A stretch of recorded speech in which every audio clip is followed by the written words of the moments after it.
Bonjour Antonin. Bonjour Louis. Tout à l'heure, je te voyais à l'entraînement en train de courir et tu chantais en même temps que tu courais. Ouais, j'écoute souvent de la musique. C'est une manière de s'isoler. C'est de la musique en général que j'écoute qui bouge, donc c'est plus une manière pour me mettre dedans en fait que plus pour s'isoler. Dans ton parcours de sportif, tu es venu comment à l'athlétisme? Vraiment par hasard en fait, c'est parce que j'étais dans un collège qui était spécialisé pour les déficients visuels et chaque année, aujourd'hui encore, il y a une compétition qui est organisée pour tous les déficients visuels de la France. Et moi j'y ai participé une fois et j'ai fini deuxième.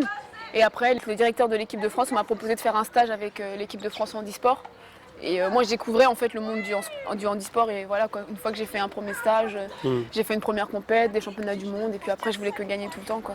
Alors, tu es athlète handisport, tu es malvoyante. C'est ça. Tu vois ou tu perçois? Il y a des choses que je vois et d'autres que je devine. Pour vous expliquer un peu, c'est comme si j'avais une grosse myopie en fait. C'est que je vois que de très près. J'ai 0,8 dixième à un œil et 0,7 à l'autre œil. Dès que les choses sont à plus de 2 mètres, je les vois plus. Quand on regarde un petit peu les témoignages, on voit que le grand public en général est quand même relativement bluffé par les exploits faits par les sportifs handisport. Quand on voit les journalistes, les rares fois où sont couvertes les épreuves handisport, les journalistes sont toujours très bons clients, ils sont toujours impressionnés par l'exploit des sportifs. Donc, Ouais, mais en général, ils sont impressionnés plus par le fait qu'une personne ait un handicap et fasse du sport.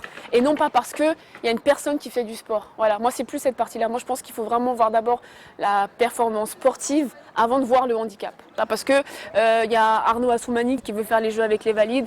Il y a eu Nassia El Hanouni, il y a un Pistorius qui va faire les jeux avec les valides. Il y a un autre Allemand qui a fait les championnats du monde chez les valides qui est malvoyant.